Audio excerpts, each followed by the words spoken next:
दोस्तों, स्वागत है आपका डीप स्टोरी टेलर्स चैनल पर। यहाँ हम आपके लिए लेकर आते हैं डरावनी, सिहरन पैदा करने वाली और असली घटनाओं से जुड़ी कहानियां। आज की कहानी भी बिल्कुल ऐसी ही है। अगर आपको हमारी कहानी पसंद आए तो चैनल को सब्सक्राइब करना न भूलें और अपने विचार कमेंट में जरूर बताएं। तो चलिए शुरू करते हैं इस खौफनाक सफर को। यह कहानी एक लड़की की है। घटना के वक्त उसकी उम्र 11 या 12 साल की थी और इसलिए यह कहानी मैं उसी के नजरिए से सुनाने जा रहा हूं। तो अब आते हैं कहानी पर। जब मैं उस जगह पर थी तो मुझे अजीब अजीब आवाजें सुनाई देने लगी, जैसे कोई कह रहा हो, मैं उसे नहीं छोड़ूंगी, उसका खून पी जाऊंगी, मैं उसे जलाकर मार डालूंगी, जब तक मैं उसे खत्म न कर दूं मुझे मुक्ति नहीं मिलेगी, बदला लिए बिना मैं नहीं जाऊंगी। यह सब बातें घुटी हुई घर घराती आवाज में आसपास भागती हुई महिलाएं और लोग बोल रहे थे। वो इतनी अजीब और डरावनी आवाजें थीं कि मेरे पूरे जिस्म में सिहरन दौड़ गई। मेरे सामने औरतों और मर्दों की एक भीड़ थी जो भागती नजर आ रही थी। उनका रूप इतना अजीब और डरावना था कि किसी की भी रूह कांप जाए। औरतों के बाल खुले और बिखरे हुए थे। माथे पर सिंदूर की जगह लाल खून बह रहा था। किसी का सिर फटा हुआ, किसी का हाथ टूट कर लग रहा था, किसी की आंखें पूरी सफेद तो किसी की आंखों में खून भरा हुआ था। कईयों के बालों में खून जमकर सूख चुका था। उन्हें देखकर साफ समझ आ रहा था कि उन पर कोई असुरी शैतानी ताकत सवार है। रास्ते भर में धूल के गुबार उठ रहे थे। हर कोई अपनी जान बचाकर भाग रहा था। किसी के बाल खून से चिपके हुए थे तो कोई अपने ही बाल नोच रहा था। कोई अपने ही सीने और सिर पर मुक्के बरसा रहा था। कुछ तो इतनी जोर से चीख रहे थे कि सुनने वालों के कान फट जाए। कोई किसी पर झपट कर उसके मांस में दांत गड़ा रहा था। कई लोग खून से सने हुए गिरकर तड़प रहे थे और उनके ऊपर से बाकी लोग पैरे में से भाग रहे थे। जिंदा इंसानों की वह भीड़ एक दूसरे को रौंदती काटती आगे बढ़ रही थी। यह नजारा बिल्कुल किसी ज़ॉम्बी फिल्म जैसा था, लेकिन मैं इसे अपनी आंखों से देख रही थी। पत्थरों की सीढ़ियों से औरतें मर्द अंधाधुंध नीचे कूद रहे थे, जैसे वह खुद अपनी मौत को गले लगा रहे हों। उनकी आंखें लाल इतनी खून से भरी थीं कि सामने वाला तुरंत मिट जाए। और तब मैं एक पत्थर के पास छुपकर कोने में बैठी थी, अपनी मां को ढूंढ रही थी, लेकिन मुझे मेरी मां कहीं दिखाई नहीं दी। मैं घबराई हुई आवाज में मां मां कहकर पुकार रही थी, मगर इस शोर में मेरी आवाज उसके कानों तक पहुंची भी या नहीं पता नहीं। तभी अचानक पीछे से एक भारी भरकम औरत आ गई और उसने मुझे जोर से पकड़ लिया। एक पल को मुझे लगा कि वो मेरी मां है, लेकिन उसके शरीर से आती सड़ी गली गंध और उसके गूंथे जटा जैसे भारी बाल मेरे चेहरे से टकरा गए और मेरा पूरा शरीर काम किया। मैंने उसे धक्का देकर छुड़ाने की कोशिश की, लेकिन उसकी पकड़ लोहे जैसी मजबूत थी। उसने अपने नाखून मेरे पीठ में गाड़ दिए। तभी भीड़ में से किसी ने टक्कर मारी और उसकी पकड़ ढीली हुई। पकड़ ढीली होते ही मैं किसी तरह छूटकर भीड़ में घुस गई और पागलों की तरह दौड़ पड़ी। दौड़ते दौड़ते मैंने एक बार पीछे मुड़कर देखा और वह चेहरा, वो भयानक चेहरा मैं जिंदगी भर भूल नहीं पाऊंगी। बहुत ही अजीब, बहुत ही डरावना। शरीर से कई ज्यादा बड़ा सिर, बालों की गठरी जैसे 10-20 किलो वजन की थी। उन बालों से बहता खून धाराओं में टपक रहा था। सिर पर बड़ा सा खुला जख्म था। आंखें लाल जलती हुई, जिनमें किसी जानवर जैसी भूख और पागलपन चमक रहा था। काले फटे होंठ, बाहर निकले हुए नुकीले दांत और उस सब के बीच एक शैतानी पागलपन भरी मुस्कान। वो चेहरा देखते ही मेरी सांसें अटक गईं। मैं फिर से भागने लगी तो मेरा पैर फिसल गया और मैं पास के पत्थर से टकराकर नीचे गिर पड़ी। सिर में चोट लगी, दिमाग सुन्न हो गया, आंखों के सामने अंधेरा छा गया और मैं वहीं गिर पड़ी। जब आंखें खुली तो मैं शायद अस्पताल जैसे किसी जगह में थी। चारों ओर अफरा तफरी मची थी। कोई स्ट्रेचर घसीट रहा था, कोई खून से लथपथ कपड़े दबाकर खड़ा था। मेरे पास पिता और मामा खड़े थे। मुझे होश आते ही वह दौड़कर मेरे पास आ गए। उठने ही लगी थी तो उन्होंने इशारे से मुझे पड़े रहने को कहा, लेकिन आंखें खुलते ही वही चेहरा फिर से मुझे नजर आने लगा। लाल जलती आंखें, फटे होंठ और वो शैतानी मुस्कान। मेरे पूरे बदन पर रोमांच खड़ा हो गया, सांसें गले में अटक गई, मेरा शरीर थरथराने लगा, सब धुंधला नजर आने लगा। बस वही चेहरा मुझे साफ दिख रहा था। पिता ने मेरी हालत देखी और तुरंत डॉक्टर को बुलाया। डॉक्टर ने आकर मेरी जांच की और एक अजीब सी बात कही। उन्होंने मेरे हाथ में देवी की एक छोटी सी मूर्ति रख दी और वह बोले, इसे हाथ में पकड़ो, 2 मिनट तक मूर्ति को देखते रहो। मुझे कुछ समझ नहीं आया। शोर शराबा इतना था कि मुझे उनकी आवाज साफ सुनाई नहीं दी। लेकिन फिर पिता ने मेरे कान में आकर वही बात दोहराई। मैंने देवी की मूर्ति को देखा और फिर कुछ ही सेकंड में सब धीरे धीरे काबू में आने लगा। डॉक्टर ने फिर मेरी आंखों की जांच की, कुछ दवाई दी और कहा, इसे तुरंत घर ले जाइए वरना दोबारा परेशानी होगी। पिताजी ने डॉक्टर को धन्यवाद दिया और मामा की लाई हुई गाड़ी में हम सब बैठ गए। उस जगह से बाहर निकलते ही देखा कि वह जगह एक बड़ा मेडिकल कैंप जैसा था। सैकड़ों लोगों का एक साथ इलाज हो रहा था। किसी की आंखें फटी हुई, किसी का हाथ टूटा तो कोई खून में लथपथ पड़ा था और उन्हीं में मैं भी थी। बस मैं थोड़ी होश में थी। गाड़ी आगे बढ़ी तो मेरी नजर कालेश्वर पहाड़ी की तरफ चली गई। कालेश्वर पहाड़ी पर अब भी काले घने धुएं के गुब्बार आसमान में उड़ रहे थे। चारों तरफ सिर्फ खून ही खून था।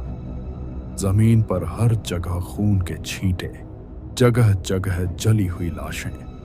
वह अब भी वहीं पड़ी थी। कहीं कहीं तो कपड़े भी पहचान में नहीं आ रहे थे और उन कपड़ों में लिपटे हुए वह मृत शरीर दिख रहे थे। कहीं से अब भी कराने की आवाजें गूंज रही थीं। वो आवाजें जिंदा इंसानों की थीं या मरे हुए लोगों की, यह समझ नहीं आ रहा था। पिताजी ने मेरी आंखों पर हाथ रख दिए और मामा से कहा कि गाड़ी तुरंत यहां से बाहर निकालो। गाड़ी तेजी से चांदपुर की ओर मुड़ी। कुछ ही मिनटों में हम अपने घर के सामने पहुंच गए। आगे बताने से पहले मैं थोड़ा घर का हाल बता दूं। हमारा छोटा सा 4 कमरों का घर है। घर के सामने रीमा बेल भंडार शुद्ध कुंथलगिरी का पेड़ा इस नाम का बोर्ड टंगा हुआ था, जो कि हमारी ही एक छोटी सी परिवार की दुकान थी। मगर अब वो परिवार की दुकान पूरी तरह जली टूटी हालत में बिखरी पड़ी थी। उस पल सब कुछ जैसे आंखों के सामने फिर से घुमाया। वो आग, वो धुआं और वह परिवार की दुकान का खाक हो जाना। मैंने जैसे ही घर में कदम रखा, मामी ने मेरी नजर उतारी। मेरे ऊपर से नमक सरसों घुमाकर घर के बाहर फेंक दिया और फिर रोटी का टुकड़ा उतारकर वहीं नीचे जमीन पर डाल दिया और फिर उस पर पानी छिड़क कर मुंह फेर लिया और उसी के बाद मुझे मेरे कमरे में ले जाकर लेटा दिया। उस वक्त मैं बार बार मां के बारे में पूछ रही थी, लेकिन सबने जानबूझकर मुझे कोई जवाब नहीं दिया। मेरा सिर भारी हो चुका था। मुझे कब नींद आई यह पता ही नहीं चला, लेकिन नींद में जाते ही कुछ ही देर में वह पूरा मंजर फिर से आंखों के सामने तैरने लगा। हर एक तस्वीर शुरू से सामने आने लगी। दिल और दिमाग बार बार उसी सवाल का पीछा कर रहे थे कि यह सब कैसे हुआ। हमेशा की तरह उस रोज भी मैं और मां कालेश्वर पहाड़ी पर देवी के दर्शन कर नीचे परिवार की दुकान पर लौटे थे। उत्सव का समय था, भीड़ बहुत ज्यादा थी और इसलिए बस माता के दर्शन कर हम वापस आ गए थे और आकर अपनी परिवार की दुकान पर बैठ गए। उत्सव होने की वजह से पिताजी और मामा भी सुबह सुबह परिवार की दुकान पर आ गए थे। हम दोनों के आते ही वह नाश्ता करने घर की ओर चले गए। परिवार की दुकान पर हम बेल के पत्ते, फूल, देवी के लिए साड़ियां, हरी चूड़ियां, नारियल, पेड़ा, चिरौंजी, मिठाई और लोगों को जो भी जरूरत हो वह सब दे रहे थे। भीड़ इतनी थी कि सिर उठाकर देखने की फुर्सत न थी। चारों तरफ ढोल नगाड़े बज रहे थे। महिलाएं देवी का वार खेलते हुए झूम रही थीं, नाच रही थी। जिसे मराठी में अंगात यानी ऐसा कहते हैं, तो हिंदी में देवी का संचार होना या देवी का आना ऐसा कहते हैं। पर हमारे लिए यह सब कुछ सामान्य था। लेकिन उसी भीड़ के बीच अचानक मुझे महसूस हुआ कि जैसे भीड़ में कोई मुझे घूर रहा हो। वहां हजारों लोग थे, लेकिन वो नजर अलग थी, इतनी भारी, इतनी ठंडी कि मेरी सांसें गले में अटक गई। मैं जब पलटी तो मुझे वहां बस काला धुआं ही दिखा। असल में मुझे कल से ही एक अजीब बात खटक रही थी। कालेश्वर पहाड़ी के नीचे मैंने कुछ अनजाने लोगों को बैठे देखा था। काले कपड़ों में लिपटे, चेहरे आधे अधूरे ढके हुए और उनके सामने एक पुराना सा फटा हुआ गट्ठर पड़ा रहता था। आसपास चलने वाले लोगों में से कुछ लोग उनके पास जाते, वह कुछ करते और फिर से आगे बढ़ जाते। कभी कभी वह काले कपड़े वाले लोग भीड़ से कुछ लोगों को अपने पास बुलाते, उनसे धीमी धीमी आवाज में कुछ बातें करते, हाथ से जीभ इशारे करते, फिर उस गट्ठर से एक अजीब सा काला नारियल निकालकर उनके हाथों में दबा देते। ऊपर से देखने में भले ही यह सामान्य लग रहा था, लेकिन यह सब दिल में एक अजीब सा डर पैदा कर रहा था, क्योंकि ऐसा मंजर मैंने पहले कभी न देखा था। मैंने माँ को इशारे से यह सब दिखाया। माँ ने आंखें बड़ी करते हुए मेरी तरफ देखा और बस इतना कहा, उधर ध्यान मत दे, तू अपना काम कर। मैं चुप हो गई। देवी का उत्सव मतलब हमारे यहाँ एक बड़ा त्योहार होता है। सुबह ही माँ ने मुझे वादा किया था कि शाम तक परिवार की दुकान पर बैठना और उसके बाद जो चाहोगी वह दिला दूंगी, और इसलिए उस दिन का पूरा समय परिवार की दुकान पर ही बीता। अब मैं इससे पहले ज्यादा कभी परिवार की दुकान पर नहीं जाया करती थी। स्कूल, घर, पढ़ाई, इसी में मेरा दिन निकल जाता था। कभी कभार जाती भी थी तो बस खाना देने या छोटी मोटी मदद करने के लिए, और यह पहली बार था जब मैं परिवार की दुकान के लिए इतना वक्त दे रही थी। हम अपने काम में उलझे थे कि अचानक ऊपर कालेश्वर पहाड़ी की सीढ़ियों से चीखें गूंज उठी। पहले तो लगा कि देवी का वार आया होगा, औरतें झूम रही होंगी। उत्सव में ऐसा हमेशा होता था।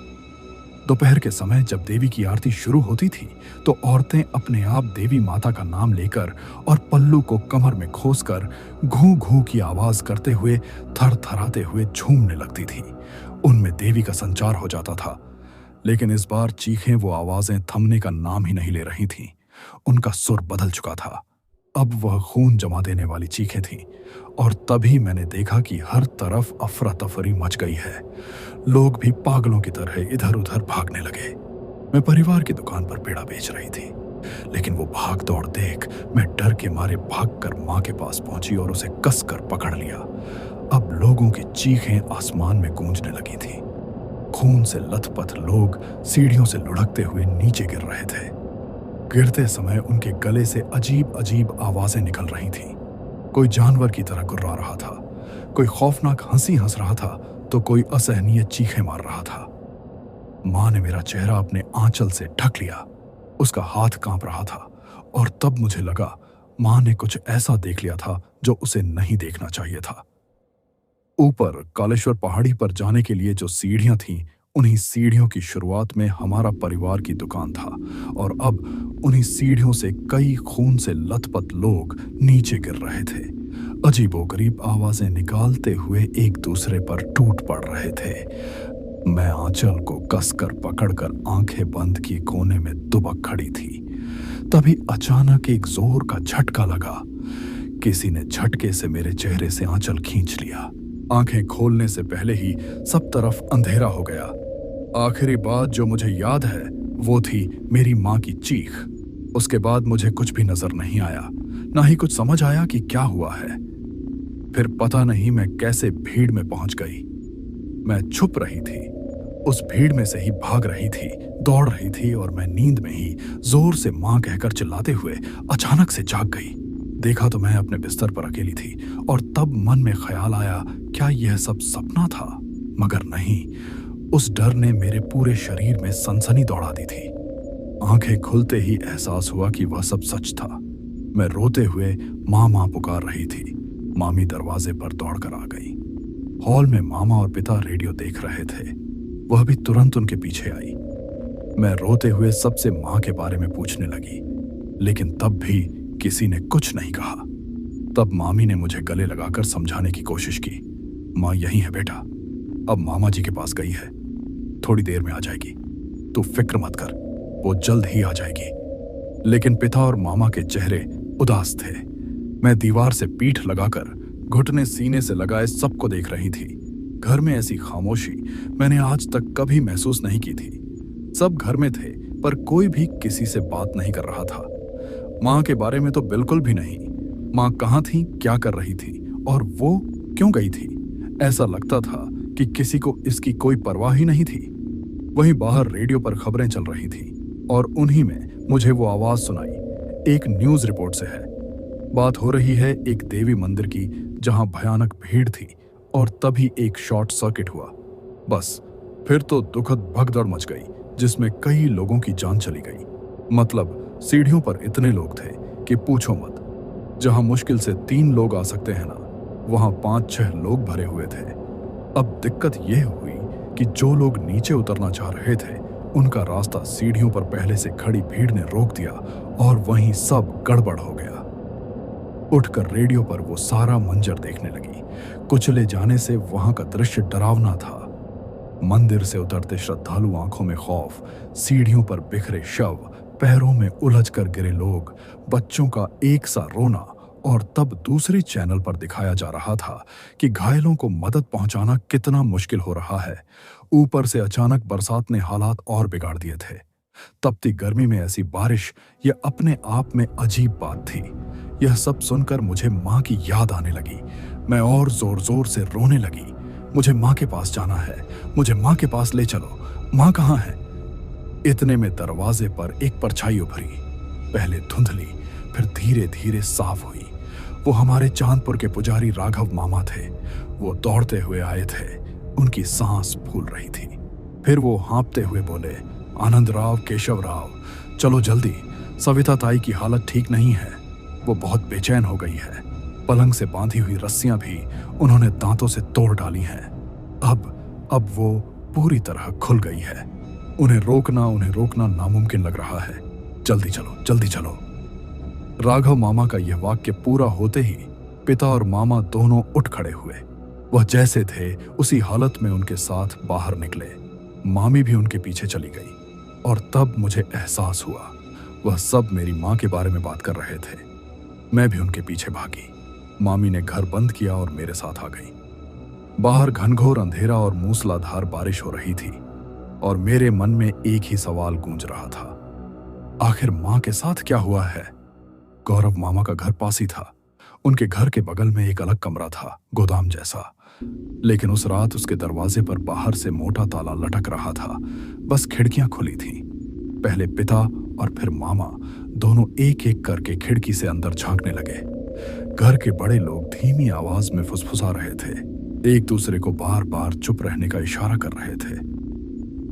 मुझे समझ नहीं आ रहा था कि मां को अचानक क्या हो गया है। मैं दरवाजे पर बैठकर रोने लगी। तभी मामी ने मुझे उठाया और खिड़की से अंदर झांकने का इशारा किया और फिर मैंने जो देखा वो देख मेरा पूरा शरीर कांप गया। मां का रूप पूरी तरह बदल चुका था। बाल बिखरे, चेहरा लाल, काला सा, माथे से खून बह रहा था। ब्लाउज पीछे से फटा था और साड़ी पर कीचड़, गंदगी और खून के दाग थे। और इसी हालत में वो किसी का नाम लेकर पागल की तरह चिल्ला रही थी। उसकी आवाज औरतों जैसे नहीं थी। वह तो ऐसी थी जैसे 2-3 आवाजें एक साथ उसके गले से निकल रही हो। अचानक वो कूदने लगी। जमीन पर उसके पैर लगते ही वो पूरा कमरा हिल उठता था। उसके दांत किटकिटाने लगे। ऊपर नीचे दांत टकराने की आवाज धातु जैसी गूंज रही थी। उसके मुंह से लार बह रहे थे। हर छलांग में वो खुद को दीवार से पटकती और फिर गुर्राने लगती। उसके गले से आता गहरा घरघराता और जानवर जैसा गुर्राहट भरा स्वर वो बहुत ही अजीब और डरावना था। मैं रोते हुए चीख पड़ी, मामा। उसने बस एक पल को गर्दन घुमाकर मेरी तरफ देखा, अपनी उन्हीं लाल आंखों से जो जलते हुए कोयले जैसी चमक रही थी। फिर तुरंत वह वापस अपनी उसी विक्षिप्त और डरावनी दुनिया में डूब गई। उसके जिस्म पर जैसे अब उसका काबू ही नहीं था। मुझे पहले लगा कि शायद मां पर देवी का वार आया होगा, लेकिन नहीं। देवी का वार आता है तो सब लोग पैर पकड़ते हैं, हल्दी कुमकुम चढ़ाते हैं। यहां तो उल्टा था। मां को कमरे में कैद करके रखा गया था और कोई भी उसके पास जाने की हिम्मत नहीं कर रहा था। सब उसे ऐसे देख रहे थे जैसे वह किसी की जान ले लेगी। मैं मामी को पकड़कर रो रही थी। तभी किसी ने मुझे जमीन पर उतार कर समझाया, तुम्हारी माँ को कुछ नहीं हुआ है, माँ पर देवी का वार आया है, वो जल्दी ठीक हो जाएगी। लेकिन पीछे से मैं साफ सुन रहे थे। मामा और दादा आपस में बातें कर रहे थे। गौरव मामा दादा से कह रहे थे, अब ताई को सिर्फ देवी माता ही छुड़ा सकती है। किसी भी तरह माता का अंगारा उनके माथे पर लगाना जरूरी है। मैंने अपना घर का अंगारा लगाया था, लेकिन उसका उल्टा असर हुआ। जो भी उसके अंदर छुपा है वो और भी खतरनाक हो गया है और अब अंदर से वो उसे फाड़ रहा है। मैंने खिड़की से फिर झांका। मां के शरीर में ऐंठन जैसे झटके लग रहे थे। वो अपना सिर दीवार पर मार रहे थे। उसके नाखून असामान्य रूप से लंबे लग रहे थे और वह उन्हें जमीन पर घसीट रहे थे। उसके गले से एक ही वक्त पर आदमी, औरत और जानवर जैसी आवाजें निकल रही थीं। कमरे की हवा सड़ी गंध से भर गई थी, जैसे किसी श्मशान से उठकर आई हो। गुरु मामा का चेहरा सफेद पड़ गया। अगर जल्दी से देवी के गर्भगृह का अंगारा नहीं मिला तो शायद वह यह रात नहीं निकाल पाएगी। सुबह तक अगर हमने कुछ नहीं किया तो वह पूरी तरह उनके कब्जे में चली जाएगी। लेकिन अंगारा लाना आसान नहीं था। देवी के मंदिर की ओर जाती सीढ़ियों पर ही अफरा तफरी मची थी और इसीलिए पुलिस ने मंदिर बंद कर दिया था। वहां जो भी भक्त थे उन्हें भी डंडों से भगाया जा रहा था और इतने सख्त बंदोबस्त में पुजारी भी अंदर जाकर अंगारा नहीं ला सकते थे। मैं मामी के साथ घर लौट आई। आधे घंटे बाद दादा और मामा भी आ गए। मामी ने थोड़ा बहुत खाना बनाया था, मगर खाने का मन किसी का भी नहीं था। मेरा चेहरा रोने से सूख गया था। मामी मुझे सुलाने की कोशिश कर रही थी। मैं थोड़ी शांत हुई और वह समझे कि मैं सो गई हूं। तब वो तीनों आपस में बातें करने लगे और तब मामा बोले, राघव ने उतारा दिया है, मगर उन्हें भी विश्वास नहीं है कि यह काम करेगा या नहीं। अभी वह थोड़ी शांत है, लेकिन सुबह क्या होगा कुछ कहा नहीं जा सकता। दादा ने तब धीमी आवाज में कहा, कल तक किसी भी हालत में हमें मंत्री को बुलाना पड़ेगा और कोई चारा नहीं है। उस रात खतरा थोड़ी देर के लिए टल गया था, लेकिन डर अब भी था। दिन भर की हुई घटनाओं में से कुछ बातें मेरे कानों पर पड़ी थीं और वह बातें आज मुझे समझ आती हैं, पर उस वक्त इतनी समझ नहीं थी। असल में जिन अजीब काले कपड़ों वाले लोगों को मैंने देखा था और जिन्हें मैं मां को दिखा रही थी, वह सब मांत्रिक थे। घर की समृद्धि और पैसे के लालच में वो छे बेचते थे। छेड़े यानी मांत्रिक श्मशान में साधना करते और कई अतृप्त आत्माओं को लालच देकर नारियल में कैद करते हैं। फिर उसी नारियल को देवी के चरणों में चैत्र पूर्णिमा पर लगाना होता है। ये उनका धंधा था। लाखों के सौदे होते थे। फिर उस नारियल को यानी छेड़ा घर में ले जाकर छुपा कर रखना पड़ता है ताकि उस पर किसी की नजर ना पड़े। लेकिन उस दिन भीड़ बहुत ज्यादा थी। हजारों लोगों के हाथ में छेड़े थे। अचानक कोई अफवाह फैली और वहां पर भगदड़ मच गई। लोगों के हाथों से छेड़े नीचे गिर पड़े। कुछ घाटी में लुढ़क गए, कुछ पत्थरों से टकराकर वहीं पर फूट गए और वह छेड़े जैसे ही जमीन से टकराए, अंदर की कैद आत्माएं आजाद हो गई। देवी के मंदिर के बाहर ही कई आत्माएं मुक्त हो गई थीं और उन शैतानी गुस्सैल आत्माओं ने लोगों के शरीर पर कब्जा करना शुरू कर दिया। वो सारे लोग जंगली जानवरों की तरह एक दूसरे पर टूटने लगे और उन्हीं रक्त पिपासु आत्माओं के जाल में मेरी मां भी फंस गई थी। मैं तब हॉल में सो रही थी। मामी ने मुझे उठाकर अंदर के कमरे में लेटाया। दादा और मामा हॉल में ही लेटे थे और फिर मेरी आंख लग गई और अचानक पता नहीं कब मैंने खुद को कालेश्वर पहाड़ी पर पाया। आसपास घना अंधेरा छाया हुआ था। बादल इतने नीचे थे कि हाथ बढ़ाओ तो भी छू सको। परिवार की दुकान के पास भीड़ थी। अजीब सा शोर और तनाव भरा माहौल था। तभी हमारे परिवार की दुकान के सामने धड़ाम से कुछ भारी चीज गिरी। मेरा दिल जोर जोर से धड़कने लगा। नजर उठाकर देखा तो पूरा जिस्म सेहर उठा। 50 के ऊपर की उम्र का एक तृतीयपंथी जमीन पर मरा पड़ा था। उसके माथे पर राख और तिलक के सफेद दाग थे। बालों की जटाएं सर्प के कुंडल की तरह फैली थीं। नाक फटी हुई, मुंह पर खून, गाल फटे हुए और चमड़ी नीचे की मिट्टी में धसी हुई थी। आंखें पूरी तरह खुली, सीधे मेरी तरफ घूरती हुई। उसकी एक आंख से कीड़े अंदर बाहर रेंग रहे थे। बदन पर फटी हरी साड़ी, हरा ब्लाउज, हाथों में हरी कांच की चूड़ियां और पैरों में चप्पलें। 5 सी बांस की टोकरी थी, उनमें लाल मालाएं, कौड़ियों की माला और कुछ बिखरा हुआ सामान था। वह सब देख मेरा खून जम गया। मैं मां की तरफ भागने ही लगी थी कि अचानक किसी ने मेरा पैर पकड़ लिया। सेहर कर पीछे मुड़ी तो वो वही तृतीयपंथी था। अब उसकी मरी हुई नजर जिंदा हो चुकी थी। आंखें अंगारे जैसी लाल और फटे होठों पर फैलती हुई एक डरावनी हंसी। वो बहुत भयानक नजारा था और तभी उसके गले से खरखराती बेचैन कर देने वाली आवाज निकली, मुझे अकेले अकेले छोड़कर जा रही है, रुक जा तो रुक जा। मैं भी तेरे तक तेरे साथ आना चाहती हूं। मैं घबरा कर पांव छुड़ाने लगी। लगा जैसे किसी ने मेरा पैर कस दिया हो। मैं चीखना चाहती थी, चिल्लाना चाहती थी, लेकिन आवाज मेरे मुंह से बाहर नहीं आ रही थी। बस मेरे कानों में मेरी ही चीखें गूंज रही थीं और मेरे चारों तरफ भीड़ मौजूद सारे लोग अचानक गायब हो गए।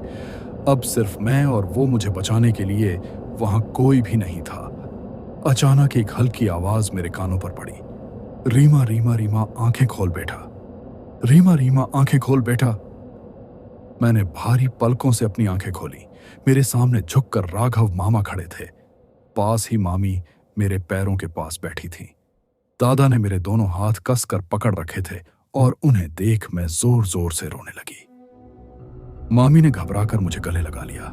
कुछ नहीं हुआ बेटा, वो बस सपना था, तुझे कुछ नहीं हुआ है, शांत हो जा रीमा।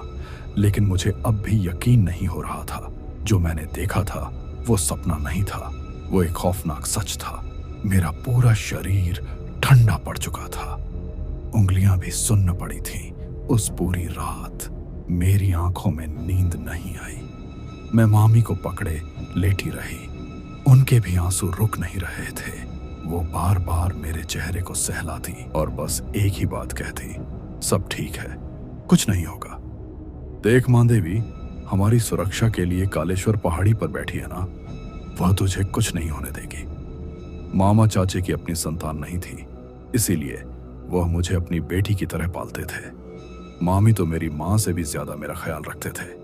मेरी हालत देख उनका दिल टूट रहा था, लेकिन उनके हाथ में भी कुछ नहीं था। गुरु मामा ने मेरे माथे पर भस्म और कुमकुम लगाया, गले में ताबीज पहनाया। फिर भी मेरे मन में जो डर था वो कम नहीं हुआ था। आंखें बंद करने से मुझे डर लग रहा था। यकीन था कि आंखें बंद करते ही वही मंजर लौट आएगा और इस बार और भी ज्यादा डरावना होगा। हर पल वातावरण भारी होता जा रहा था। सब लोग बस सुबह का इंतजार कर रहे थे और फिर देखते ही देखते सुबह हो गई। मैं बिस्तर पर लेटी थी। मामी पास ही नाश्ता बना रही थी। रसोई में मेरी नजरों के सामने थी। दादा और मामा घर पर नहीं थे, शायद माँ के पास गए थे। और माँ की याद आते ही मैंने शॉल किनारे फेंकी और दौड़ती हुई बाहर निकली।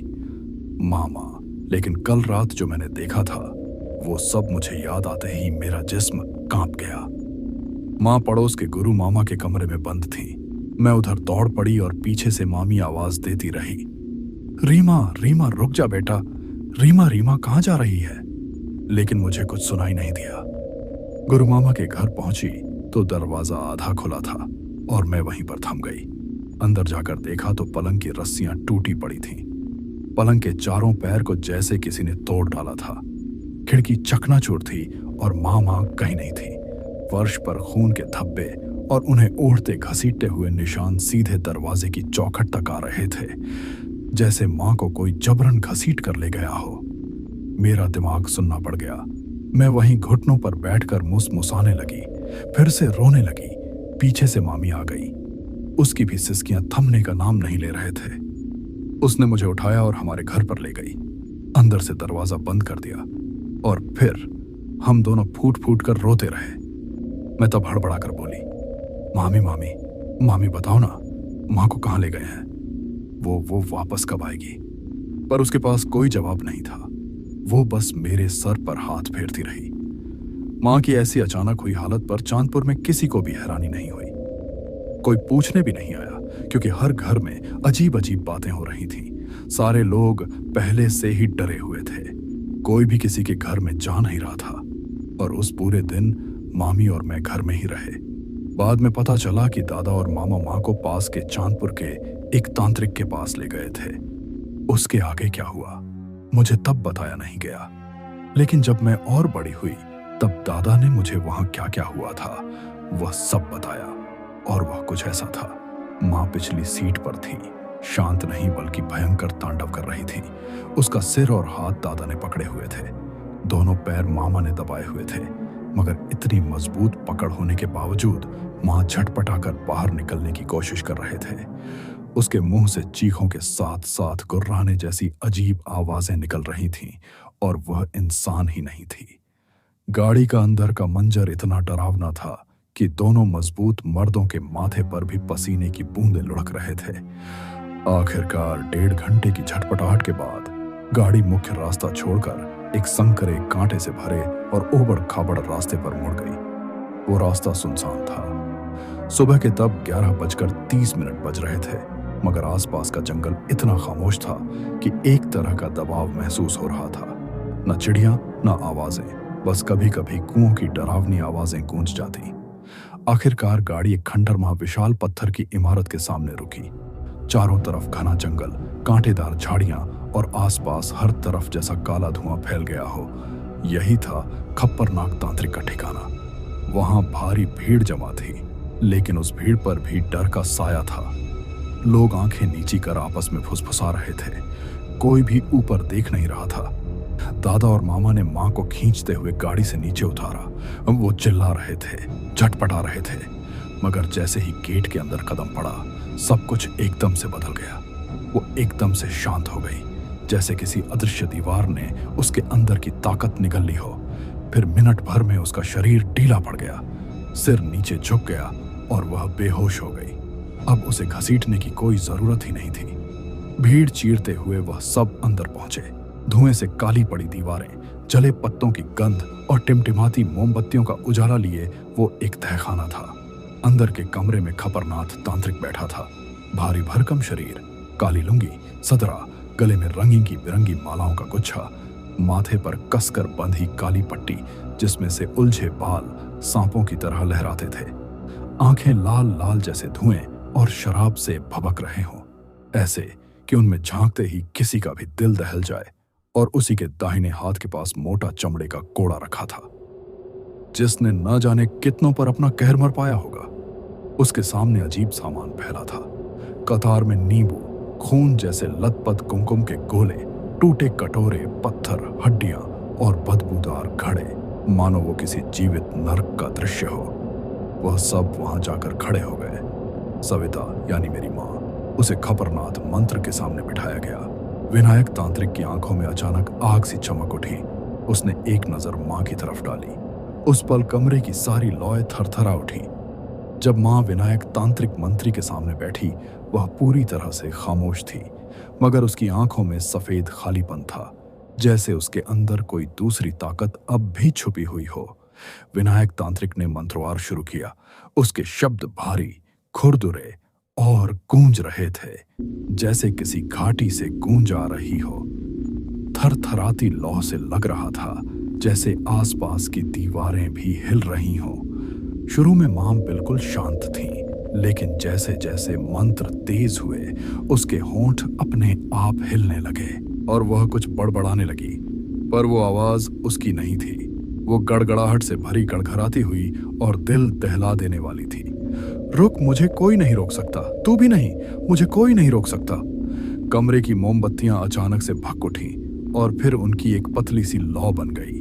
दीवारों पर अजीबोगरीब साए नाचने लगे, टेढ़े मेढ़े, डरावने और विक्षिप्त। मां का जिस्म थरथराने लगा। वो अपने हाथ जोर जोर से जमीन पर पटकने लगी। पांव हवा में उठकर जमीन पर धड़धड़ाने लगे। उसे काबू में रखना लगभग नामुमकिन हो गया। उसके मुंह से अजीब दांत ओठ किटकिटाने की आवाजें निकल रही थीं, जैसे उसके अंदर से कोई बाहर निकलने की कोशिश कर रहा हो। तभी विनायक तांत्रिक ने काले धागे से बंधा धागा खींचा, नारियल को उसके शरीर पर घुमाया और वह जोर जोर से मंत्र पढ़ने लगा। मां के शरीर से तब काला धुआं बाहर निकलने लगा। उस धुएं का अपना रूप था, न इंसान जैसा और न जानवर सा, बल्कि वो एक भद्दा खाली आंखों का और कांपता थरथराता हुआ साया था। वो धुआं धीरे धीरे खपरनाथ की तरफ सरकने लगा। कमरे की हवा सड़ी बदबूदार गंध से भर गई, जैसे वह सड़ा हुआ मांस हो। सांस लेना तक मुश्किल हो गया था। मां का शरीर तब कांप रहा था और उसकी आंखों से खून जैसे लाल आंसू बहने लगे। उसके गले से फिर वही ताकत और आवाज गूंज उठी, ये शरीर मेरा है, मुझे यहां से कोई नहीं निकाल सकता, मैं नहीं निकाल सकता मुझे। खबरनाथ ने चमड़े का कोड़ा उठाया और उसे जमीन पर दे मारा। उसकी गूंज इतनी भयानक थी कि सबने अपने कान दबा लिए। उस आवाज से धुआं सिमटने लगा। मगर उसी वक्त मां के मुंह से ऐसे चीख निकली कि दीवारें कांप उठीं। उसका शरीर अचानक हवा में ऊपर उठा और वह जोर से जमीन पर गिरा।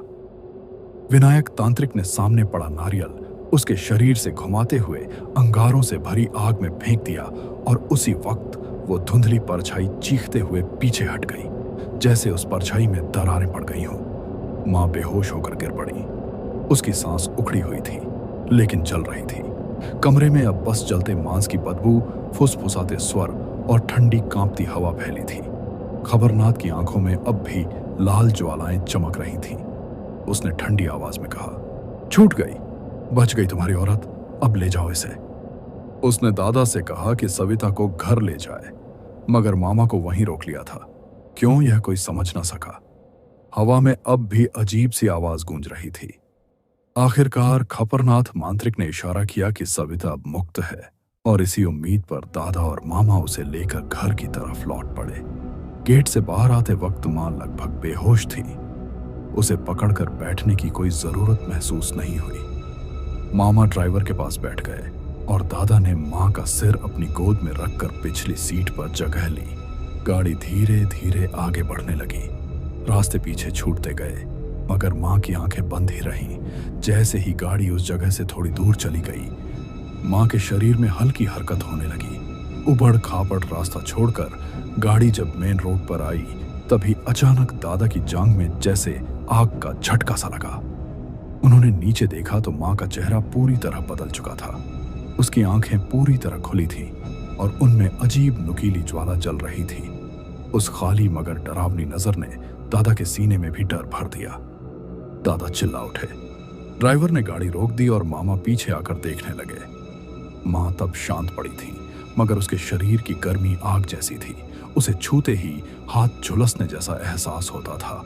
लगता था जैसे कोई पराई ताकत फिर से उसके अंदर जिंदा हो उठी हो। वो उसे अस्पताल ले गए। डॉक्टरों ने बस कुछ मामूली इलाज किया और उसे वापस भेज दिया। मगर मां अब भी बेहोश थी। ना कोई विरोध था, ना कोई बात कर रही थी, जैसे वह अब भी किसी अनजान ताकत के कब्जे में हो। और उस वक्त तक घर पर मैंने मामी को बहुत तंग कर रखा था, मगर यह अंधेरी दुनिया और वहां जो कुछ भी हो रहा था वो मेरी मासूम मत से बाहर था। शाम के 7 बजे गाड़ी घर के सामने पहुंची। गाड़ी देखते ही मैं मां आ गई ऐसा कहते हुए दौड़ पड़ी। एक भोली उम्मीद से मैं उस चौखट को पार कर उसकी बाहों में जाने ही वाली थी कि तभी किसी ने मुझे जोर से पीछे खींच लिया। मुझे समझ ना आया कि मामी ने ऐसा क्यों किया। फिर मामी गुस्से से बोली, रुक, 5 मिनट थम जा, पहले विधि होगी, फिर मां से मिलना। मामी ने बाहर से आने वालों की पहले नजर उतारी, फिर उन पर से नमक सरसों घुमाया, फिर रोटी का टुकड़ा घुमाकर आंगन के कोने में फेंक दिया और उस पर पानी डाल दिया। पीछे जो हुआ उसने सबको हिलाकर रख दिया। वो ताजा रोटी का टुकड़ा पल में काला पड़ गया। अचानक उसमें धुआं उठने लगा। पानी की बूंदें भाप में बदल गईं और देखते ही देखते वो टुकड़ा राख बनकर उड़ गया। किसी ने पीछे मुड़कर नहीं देखा। सभी घर में आ गए, लेकिन घर के अंदर एक अजीब ठंडी खामोशी छा गई थी। मां को अंदर के कमरे में ले जाकर लिटा दिया गया। मैं उसके पास मंडराती रही, मगर उसका बुखार अब भी उतरा नहीं था। मुझे कमरे से बाहर निकाल दिया गया। मुझे यह बहुत बुरा लगा और तब मेरी आंखें भर आईं। लेकिन मुझे कहां पता था कि वह सब मां का ख्याल रख रहे थे और तब सबके चेहरों पर कुछ सुकून सा था। सबने देर रात को खाना खाया। मैं जिद करती रही कि मुझे मां के पास सोना है, मगर मामी ने मुझे मना कर दिया। उसने मुझे अपने कमरे में सुला लिया। दादा और मामा तब हॉल में सोए थे। मामी मुझे बार बार समझा रहे थे, कल तुम्हारी मां बिल्कुल ठीक हो जाएगी, फिर जितना चाहे उससे बात कर लेना, आज की रात उसे आराम करने दो। मांत्रिक विनायक तांत्रिक ने मां को रक्षा सूत्र बांधा था और उसकी वजह से जो भटकती आत्मा उसके अंदर थी वह चली तो गई थी, लेकिन उसका कुछ अंश अब भी उसमें बाकी था और जो हिस्सा उसके अंदर घुसना चाहता था उसे वह सूत्र रोक रहा था। मांत्रिक ने कहा भी था कि सुबह तक वह अंश भी पूरी तरह खत्म हो जाएगा, मगर आज की रात हमें पहरा देना होगा। शायद यही बात मामा को बताई गई थी, क्योंकि सब बिस्तर पर लेटे तो थे, फिर भी जाग रहे थे। और वो वक्त आ ही गया। सब लोग गहरी नींद में थे कि रात के ठीक 1 बजे अचानक दरवाजे पर दस्तक होने लगी। 1 बार, 2 बार, 3 बार वो दस्तक इतनी भारी थी कि जैसे लकड़ी पर नहीं, किसी लोहे पर चोट लग रही हो। सब उठकर बैठ गए और वो सब ने देखा, पर मामा और दादा दरवाजा खोलने नहीं गए। मैं भी हॉल में जाकर देखने लगी, मगर कोई भी आगे बढ़कर दरवाजा खोलने की हिम्मत नहीं कर रहा था। मैं वहीं खड़ी दरवाजे पर घूर रही थी। बाहर से किसी के बेसब्र कदमों की धमक आ रही थी। उन कदमों में बंधे घूंघरों की खनक एक साथ गूंज रही थी, इतनी तेज कि घर की दीवारें हिलने लगीं। मामी और मुझे कुछ समझ नहीं आ रहा था, लेकिन दादा और मामा के चेहरों पर एक धुंधली सी डर की लकीर साफ नजर आ रही थी, जैसे उन्हें पहले से अंदाजा था कि यह क्या है।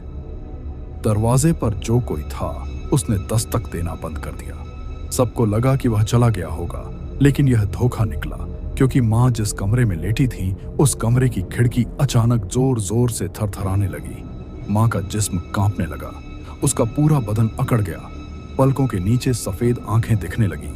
खिड़की तब इतनी जोर से हिल रही थी कि लगता कि अभी टूटकर बिखर जाएगी। जैसे भी हो, बाहर की वह चीज अंदर घुसना चाहती थी। घर के लाइट्स पागलों की तरह बार बार बंद चालू होने लगे। एक पल को रोशनी तो दूसरे पल अंधेरा, और अंधेरा होते ही बाहर से आती वो पायल की कड़कड़ाहट, चूड़ियों के आपस में टकराने की वो भयानक आवाज, वो और भी तेज हो जाती थी।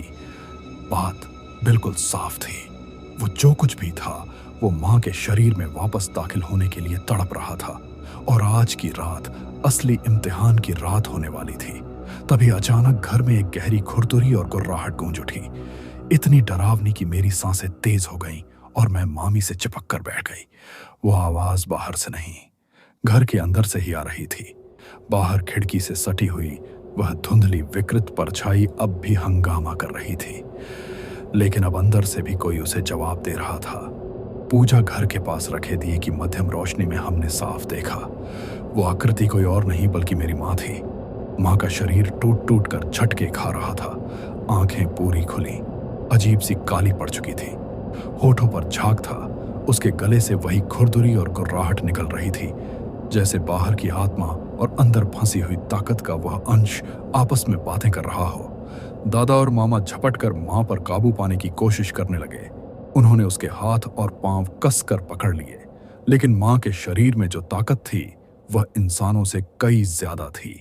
वह कांप रही थी, झटके दे रही थी, और तब ऐसा लग रहा था कि वह पकड़ छूट जाएगी। दोनों के चेहरों से पसीना टपकने लगा था। गड़गड़ाहट इतनी बढ़ गई कि जैसे पूरे घर में साए घूम रहे हों। दीवारें कांप रही थीं, खिड़कियां बज रही थीं, दरवाजे पर कोई फिर से चोट कर रहा था। बाहर से चूड़ियों की खनक, पायल की आवाज और छत पर दौड़ते पैरों की धमक, वह सब कुछ इतना साफ था कि हमारे पैरों के नीचे जमीन कांप रही थी। अचानक मामा को कुछ याद आ गया। उन्होंने जल्दी से दीवार पर टंगे शर्ट से एक छोटी सी पुड़िया निकाली। बिना देर किए उन्होंने वो मां के माथे पर रगड़ दी और दूसरी खिड़की पर फेंकी। तुरंत ही एक अजीब धुआं उठने लगा। मां ने सिर झटका और उसके मुंह से एक भयानक चीख निकली, जैसे 2 आवाजें एक साथ बाहर आई हों, और उस चीख से रोंगटे खड़े हो गए। मगर फिर भी मां धीरे धीरे शांत हो गई। उसका बदन ढीला पड़ गया, आंखें बंद हो गईं और वह भारी सांसें लेते हुए शांत पड़ी रही। लेकिन बाहर का हंगामा खत्म नहीं हुआ था। साफ लग रहा था कि कोई घर के चारों तरफ घूम रहा है। कभी खिड़कियां हिलती, कभी दरवाजे पर भयंकर चोट पड़ती। बीच बीच में छत पर कूदने की आवाज इतनी तेज गूंजती कि लगता कि कोई भारी चीज ऊपर से गिराई जा रही हो। तिनकी चित खड़खड़ाने लगी, जैसे किसी लोहे के शरीर ने उसे पटक पटक कर तोड़ने की कोशिश की हो। और यह तांडव पूरी रात चला। लेकिन घर के अंदर बने सुरक्षा के घेरे के कारण, रक्षा सूत्र और पुड़िया की असर की वजह से कोई अंदर दाखिल नहीं हो पाया। सुबह होते ही धीरे धीरे सब शांत होने लगा। आवाजें थम गईं, खिड़कियां शांत हो गईं, छत पर जो दबाव था वो भी गायब हो गया। सबने चैन की सांस ली। लेकिन घर का मंजर खौफनाक था। मां हॉल में बेजान पड़ी थी। उसका चेहरा एक ही रात में बूढ़ा लगने लगा था। आंखों के नीचे गहरे काले घेरे बन चुके थे। चेहरा पीला और निशेष था, लेकिन उसकी सांसें अब सामान्य चल रही थी। उसका बुखार उतर चुका था। जब सुबह हुई तो पहली रोशनी के साथ ही दादा ने बिना कुछ सोचे अपनी चप्पलें पहन ली और वह सीधे चांदपुर की देवी के मंदिर पहुंचे। वहां से सिंदूर ले आए और उसे घर के देवघर में रखा और मां के माथे पर लगाया, और उसी पल सब कुछ जैसे बदल सा गया। मां एकदम से शांत हो गई। उसका चेहरा भी बदलने लगा। ऐसा लगा जैसे उस सारी ताकत ने आखिरकार हार मान ली हो। आज भी जब हम सब मिलकर बैठते हैं और इस घटना की चर्चा होती है तो हर किसी के शरीर में सिहरन दौड़ जाती है। हमारे रोंगटे खड़े हो जाते हैं। मां ने जो सहा वो हमें याद आते ही हमारा दिल कांप उठता है। लेकिन आखिरकार जगदम्बा की कृपा और मां दादा की सेवा की वजह से हमारी देवी माता ने हमारा घर टूटने से बचा लिया था। अंततः यह घटना हमेशा हमें याद दिलाती है कि अंधेरे में छुपी ताकतें कभी भी इंसानों की जिंदगी को हिला सकती हैं, लेकिन विश्वास, साहस और प्रार्थना से हर मुश्किल को हराया जा सकता है। दोस्तों, यह थी आज की सिहरन पैदा कर देने वाली डरावनी कहानी। अगर आपको कहानी पसंद आई हो तो चैनल डीप स्टोरी टेलर को सब्सक्राइब करना न भूलें। वीडियो को लाइक और कमेंट जरूर करें। अगली बार हम फिर मिलेंगे एक और खौफनाक किस्से के साथ। तब तक के लिए सुरक्षित रहिए और अंधेरे से सावधान रहिए।